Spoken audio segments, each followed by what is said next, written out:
Hello दोस्तों, स्वागत आप सभी का फिर से हमारे इस जीके के नई वीडियो में। आज हम फिर से लेके आपके लिए जीके के अति महत्वपूर्ण प्रश्न। तो आप अच्छे से इन सवालों को देखिए, नोट करते जाइए, क्योंकि सभी सवाल इंपॉर्टेंट होने वाले, वीवीआई होने वाले। तो चलिए एक नंबर के प्रश्न को देखते हैं और आगे बढ़ते हैं।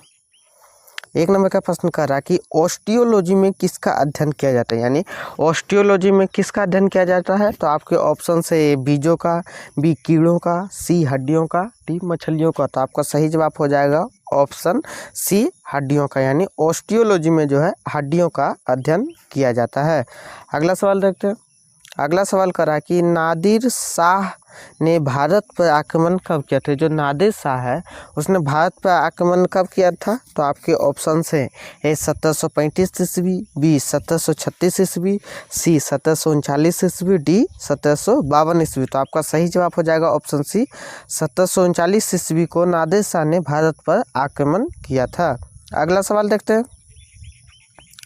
अगला सवाल कर रहा है कि रेडियो एक्टिव किरणें कितने प्रकार की होती है। जो रेडियो एक्टिव किरणें होती है वो कितने प्रकार की होती है। तो आपके ऑप्शन से ए 2 प्रकार, बी 3 प्रकार, सी 4 प्रकार, डी 5 प्रकार। तो आपका सही जवाब हो जाएगा ऑप्शन बी 3 प्रकार की रेडियो एक्टिव किरणें होती है। अगला सवाल देखते हैं। अगला सवाल कर रहा है कि शेरे पंजाब के उपनाम से किन्हें जाना जाता है, यानी शेरे पंजाब के उपनाम से किनको जाना जाता है। तो आपके ऑप्शन है चंद्रशेखर आज़ाद, बी मंगल पांडे, सी लाला लाजपत राय, सी खुदीराम बोस। तो आपका सही जवाब हो जाएगा ऑप्शन सी लाला लाजपत राय को जो है शेरे पंजाब के उपनाम से जाना जाता है। अगला सवाल देखते हैं। अगला सवाल कर रहा है कि जातक किस धर्म का पवित्र ग्रंथ माना जाता है। ये जो जातक है वो किस धर्म का पवित्र ग्रंथ माना जाता है। तो आपके ऑप्शन से ए जैन धर्म, बी बौद्ध धर्म, सी सिख धर्म, डी ईसाई धर्म। तो आपका सही जवाब हो जाएगा ऑप्शन बी, जातक जो है बौद्ध धर्म का सबसे पवित्र ग्रंथ माना जाता है। अगला सवाल देखते हैं। अगला सवाल कर रहा है कि राजा भोज द्वारा बनाई गई विशाल झील कहाँ पर है।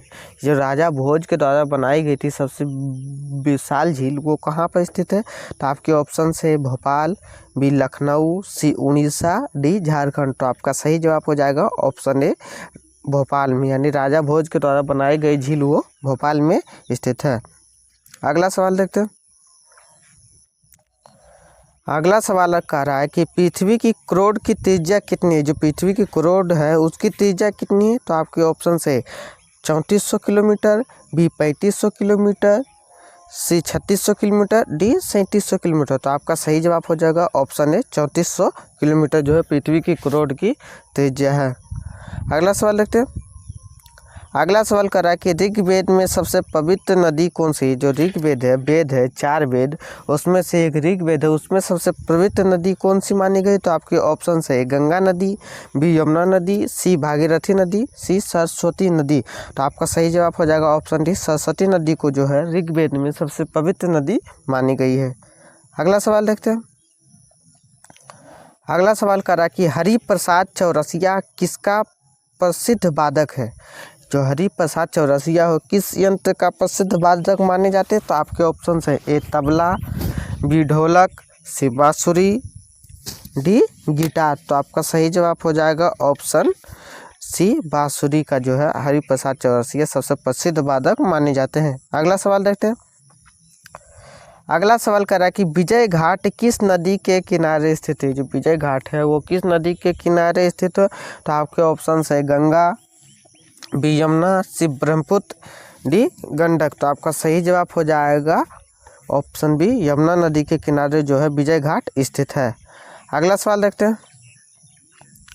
अगला सवाल कर रहा है कि पुस्तक आनंद मठ की रचयिता किसने की। जो आनंद मठ पुस्तक है उसके रचयिता कौन थे। तो आपके ऑप्शन से रविन्द्रनाथ टैगोर, बी रामधारी सिंह दिनकर, सी बंकिम चंद्र चटर्जी, डी सुमित्रानंदन पंत। तो आपका सही जवाब हो जाएगा ऑप्शन सी, बंकिम चंद्र चटर्जी थे, उन्होंने आनंद मठ की रचना की थी। अगला सवाल देखते हैं। अगला सवाल कर रहा है कि गुरुत्वाकर्षण नियमों का आविष्कार किसने किया था। जो गुरुत्वाकर्षण नियम है उसका आविष्कार किसने किया था। तो आपके ऑप्शन से ए न्यूटन ने, बी गैलीलियो ने, सी आइंस्टीन ने, डी रदरफोर्ड ने। तो आपका सही जवाब हो जाएगा ऑप्शन ए, न्यूटन ने गुरुत्वाकर्षण नियमों का खोज किया था। अगला सवाल देखते हैं। इन सवालों को आप अच्छे से नोट करते जाइएगा, क्योंकि सभी सवाल इम्पोर्टेंट होने वाले और सभी परीक्षाओं में पूछे जाते हैं। अगला सवाल कह रहा है कि भारतीय राष्ट्रीय ध्वज की लंबाई और चौड़ाई का अनुपात कितना है। जो राष्ट्रीय तिरंगा है उसकी लंबाई और चौड़ाई का अनुपात कितना है। तो आपके ऑप्शन से 2:3, option B 3:2, option C 3:4, option D 2:4। तो आपका सही जवाब हो जाएगा ऑप्शन बी 3:2। अगला सवाल देखते हैं। अगला सवाल कर रहा है कि शक संवत का आरंभ किसने किया था। जो शक संवत है उसका आरंभ किसने किया था।